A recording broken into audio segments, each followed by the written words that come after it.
ભાજપના બિલ્ડર પિયુષ દેસાઈ તરફથી 251 દીકરીઓને 7,500 રૂપિયાનો ચેક અર્પણ કરાયો. કેન્દ્રીય મંત્રી સી આર પાટીલની ઓફિસે યોજવામાં આવ્યો કાર્યક્રમમાં કેન્દ્રીય મંત્રી શ્રી આર પાટીલ, લિંબાયતના ધારાસભ્ય સંગીતાબેન પાટીલ તેમજ ભાજપના કાર્યકર્તા ઉપરાંત વિદ્યાર્થી અને વાલી ઉપસ્થિત રહ્યા. વડાપ્રધાન નરેન્દ્ર મોદીના 75મા જન્મદિવસની ઉજવણી નિમિત્તે આ ચેક વિતરણ કરવામાં આવ્યું.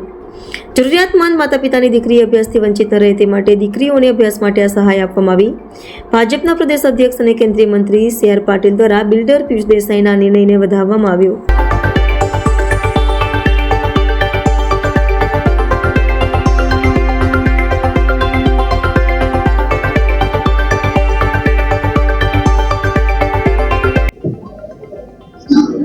નમસ્કાર મિત્રો,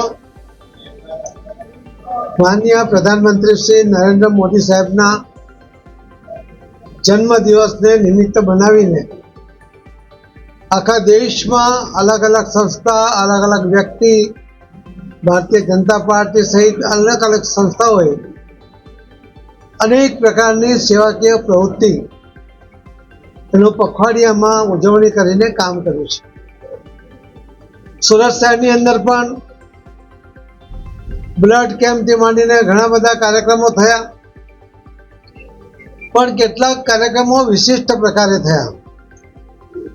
આજે જે કાર્યક્રમ તે દિવસે વરસાદને કારણે કાર્યક્રમ મુલતવી રાખવો પડ્યો હતો. આજે પણ 251 દીકરીઓને એના ભણતર માટે 7,500 રૂપિયાનો ચેક એ આજે અર્પણ થઈ રહ્યો છે. પણ અહીંયા અટકતું નથી.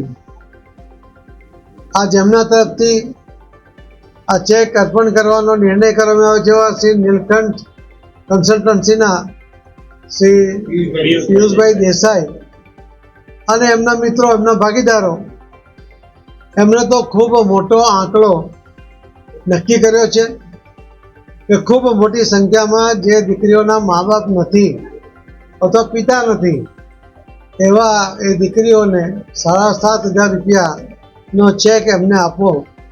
અને મને કહેતા આનંદ થાય છે. આંકડો ખૂબ મોટો છે એટલે એક જ દિવસમાં તો નહીં થશે, એને સમય લાગશે, થોડો ટાઈમે જેમ જેમ વ્યવસ્થા થશે. પરંતુ એમનો સંકલ્પ છે 21,000 દીકરીઓને દરેકને 7,500 રૂપિયાનો ચેક આપવો. કોઈ વેપારી પોતે પોતાની કમાણીમાંથી આટલો મોટો એમાઉન્ટ હવે દીકરીઓને માનનીય પ્રધાનમંત્રી શ્રી નરેન્દ્ર મોદી સાહેબના જન્મદિવસને નિમિત્ત બનાવીને આપવા માટેનો સંકલ્પ કરે છે. એ જ બતાવે છે કે ભાઈ શ્રી પિયુષભાઈ દેસાઈ અને નીલકંઠ કન્સલ્ટન્સીના એમના જે પાર્ટનરો છે એમને ખૂબ અભિનંદન આપવા પડે કે એમણે આવી દીકરીઓને સિલેક્ટ કરી કે જેમને ખૂબ જરૂરિયાત છે. આજે એમાંથી 251 દીકરીઓને 7,500 રૂપિયાનો ચેક એ આજે અર્પણ થઈ રહ્યો છે. આ પહેલો તબક્કો છે, પણ તબક્કાવાર ધીમે ધીમે એ આમાં આગળ વધવા માંગે છે.